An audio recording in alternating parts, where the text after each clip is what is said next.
Bapak Ibu hadirin jamaah yang dimuliakan Allah, tidak sedikit sampai detik ini banyak pertanyaan di masyarakat, khususnya masyarakat kalangan modern, mengatakan buat apa ngadakan maulid, capek-capek, panas kepanasan, hujan kehujanan, mengumpulkan uang dari mulai ribuan sampai puluhan, sampai ratusan, bahkan sampai jutaan. Untuk apa mengadakan maulid? Bukankah maulid hukumnya kagak wajib? Ya betul, kalau ada pertanyaan seperti itu, maulid Nabi memang hukumnya tidak wajib, tetapi maulid Nabi menjadi kewajib. Beda Bu ya, wajib dan kewajiban. Kalau wajib itu hukum Allah, dilaksanakan mendapatkan pahala, ditinggalkan mendapat dosa. Tetapi kewajiban tercipta dari pikiran, tercipta dari perasaan, tercipta dari kesadaran bahwa semestinya seyogyanya kita memuliakan manusia yang memuliakan kita, yaitu Nabi Muhammad.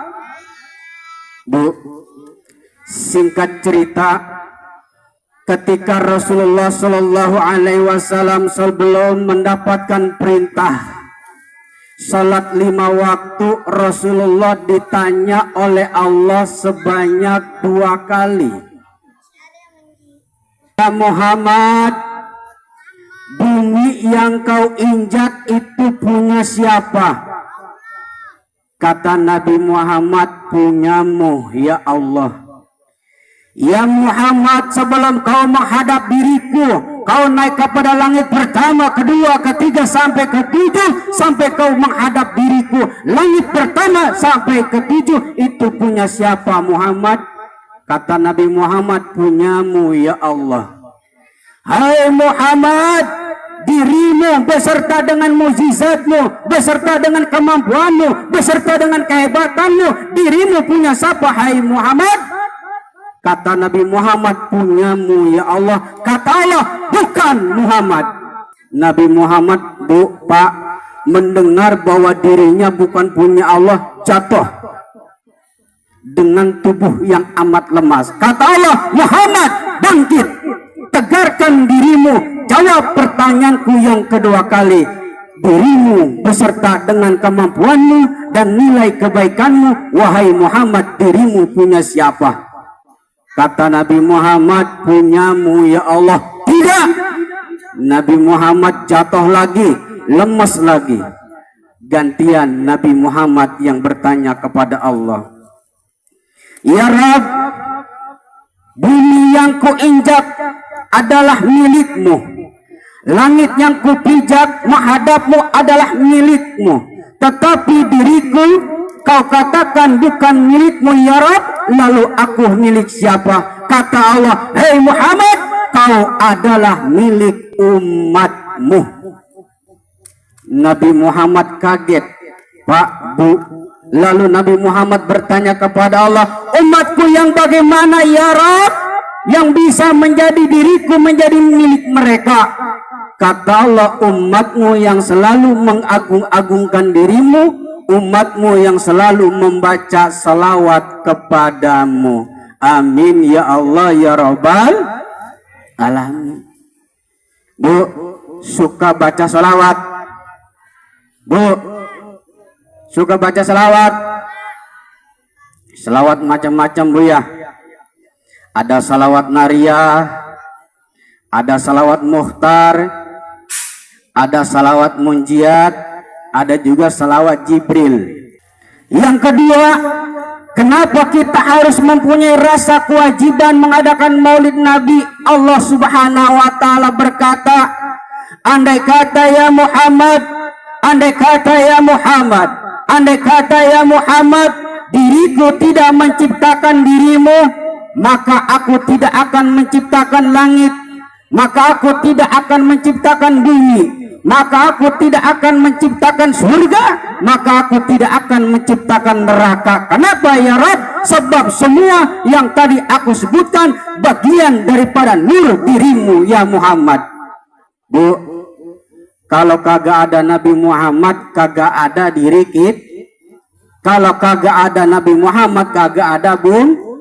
Kalau kagak ada Nabi Muhammad kagak ada surga.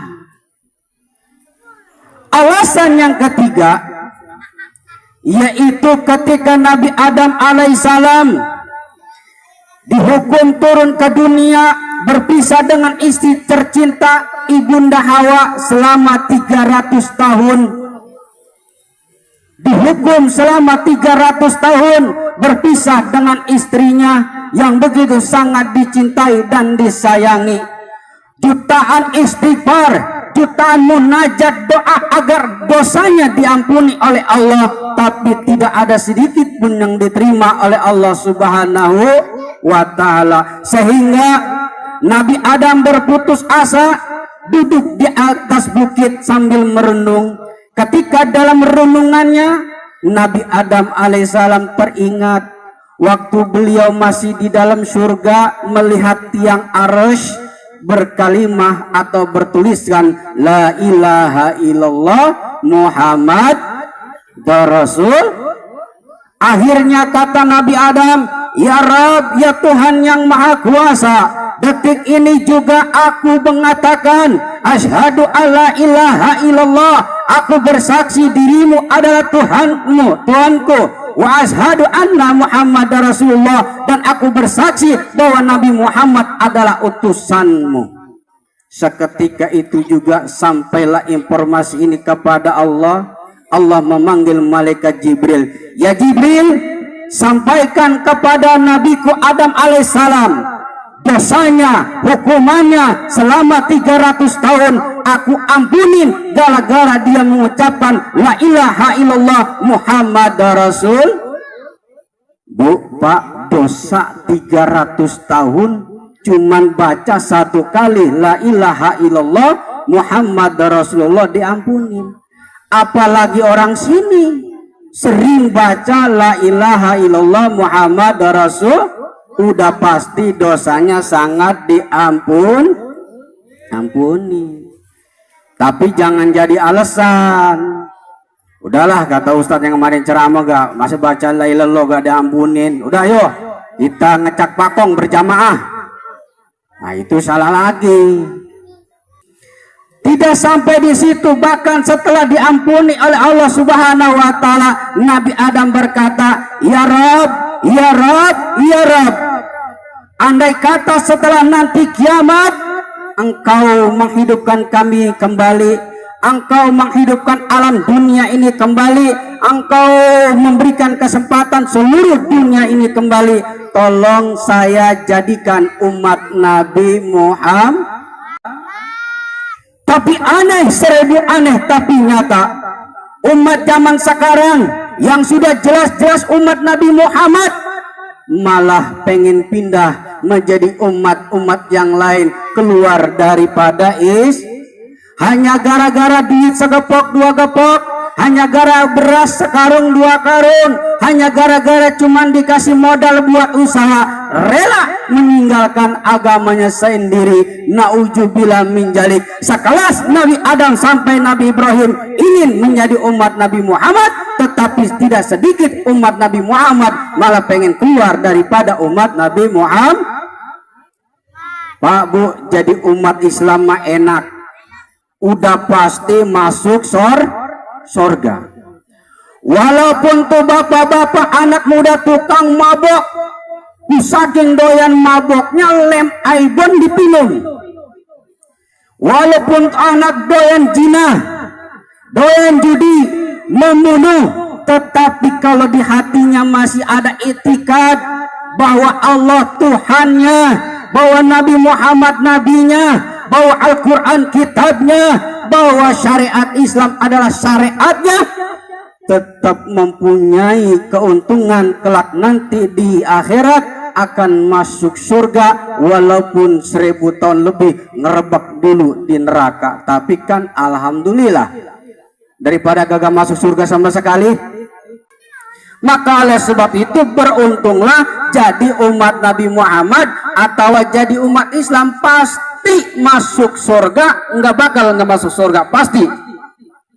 Makanya rugi kalau cuma hanya duit gara-gara segepok dua gepok, beras sekarung dua karung, dikasih modal usaha, dikreditin motor, dikreditin rumah, kita keluar daripada agama Islam. Baik itu jadi orang Kristen, Hindu, Buddha dan sebagainya. Nauzubillah min dzalik. Harta di alam dunia, kesusahan di alam dunia masih bisa kita ikhtiar, masih kita bisa minta tolong.